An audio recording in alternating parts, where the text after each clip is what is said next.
Pour ce qui concerne les étrangers, je vais vous donner simplement un seul exemple. J'étais dans un département il n'y a pas longtemps, je souhaite ne pas le citer, dans lequel j'ai eu contact évidemment avec nos enquêteurs qui étaient, je vais dire, au travail, clairement. Et ils me disaient que les directives qu'ils avaient reçues, c'était si vous interpellez un mineur d'origine étrangère, vous pouvez tout de suite le remettre dehors, car on n'a pas les moyens de mener une procédure à son terme, compte tenu du fait qu'il faut un interprète et qu'il n'y a pas les moyens de payer un interprète. Donc là, déjà, réglé. Dans ce même endroit...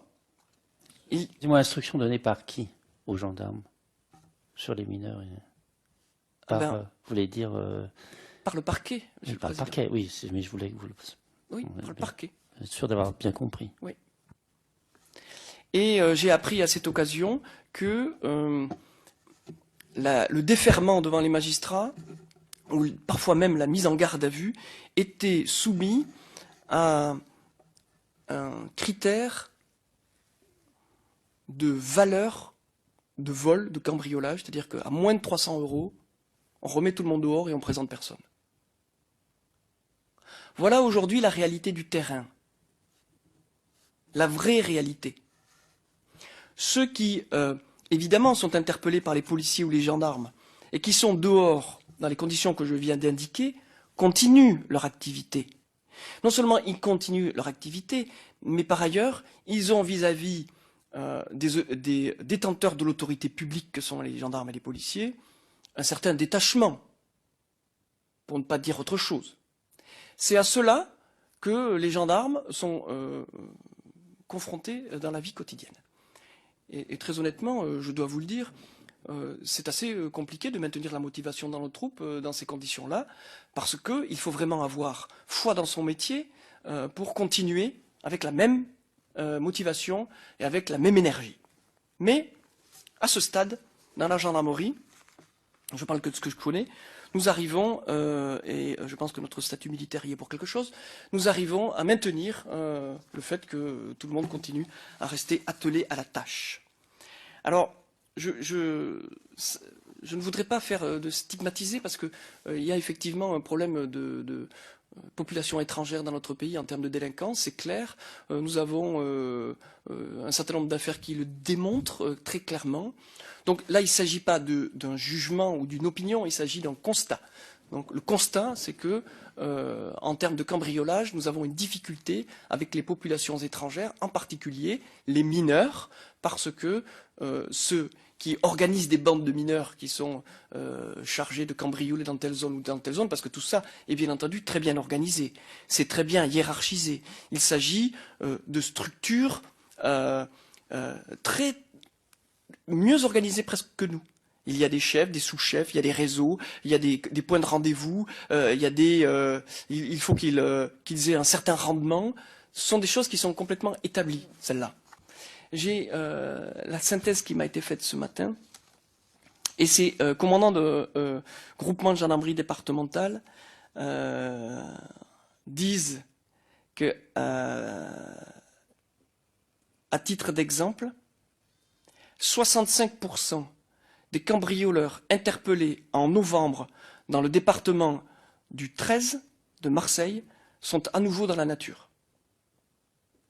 Ce qui veut dire que quand vous lâchez 65% de ceux qui sont rendus coupables d'un certain nombre d'exactions, ils continuent leur activité.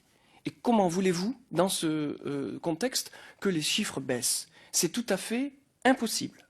C'est tout à fait impossible. Et vous pouvez même multiplier par 2 les effectifs de la gendarmerie du 13, que ça ne changerait rien. Et qu'on continuerait à augmenter. La réalité, c'est celle-là. Donc, c'est, à mon avis, mon devoir de vous le dire. Je le dis peut-être d'une manière un peu crue, mais c'est la réalité, et cette synthèse, elle date de ce matin. Donc je ne peux pas faire plus actuel et plus réaliste que ceci. C'est que, il me semble, mais ça n'est que mon opinion, et je prends beaucoup de précautions lorsque je dis ça, il me semble que la politique qui est menée aujourd'hui, comme hier d'ailleurs, par la protection judiciaire de la jeunesse, me semble datée de notre temps. Je crois que, évidemment, ils sont marqués par une culture qui a été celle de ceux qui ont cru acquérir leur liberté sur les barricades de mai 68, et que désormais, ça me semble être une vision du monde qui est un tout petit peu dépassée. Alors là pour le coup, c'est mon sentiment personnel. Puisque, comme vous l'avez dit, c'est le constat qui est fait sur le terrain trop souvent. Hein. Donc il faut qu'il y ait des réponses qui soient données, apportées par la justice. C'est le sens de la circulaire là, qui a été publiée le 29 fin novembre. Voilà, 29 le novembre. 29 novembre. Voilà.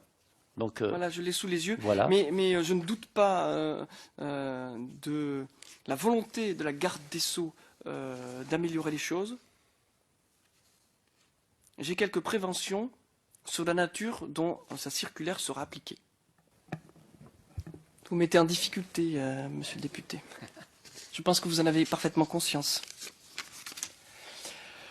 Écoutez, moi, je constate tout simplement que la manière dont la politique pénale ou les décisions qui sont prises selon les juridictions sont très différentes selon l'endroit où vous vous trouvez. C'est-à-dire qu'il y a des endroits où vous cambriolez une résidence principale et où vous volez un téléviseur, de l'argent, et vous allez comparaître, être condamné, et d'autres endroits où vous ne serez même pas déféré. Donc, il y a 2 poids 2 mesures dans ce pays en termes de réponse pénale. Et cela dépend de la manière personnelle dont le magistrat voit l'exercice de sa fonction de magistrat. On peut penser que si la ministre de la Justice a pensé nécessaire de produire cette circulaire, c'est qu'il y avait un certain nombre de raisons à cela, et que donc il faut en attendre maintenant, en suivre la mise en œuvre. Alors il y a beaucoup de magistrats qui vous diront qu'ils voudraient bien, mais qui n'ont pas les moyens de mettre en œuvre. Alors après, c'est cette réalité-là aussi qui existe. Et je pense qu'il faut la prendre en compte, et c'est une réalité, vraiment. Oui. C'est une réalité. Et là aussi, c'est variable selon les lieux, les départements. Absolument. C'est clair. Écoutez, mon général, merci, mes chers collègues.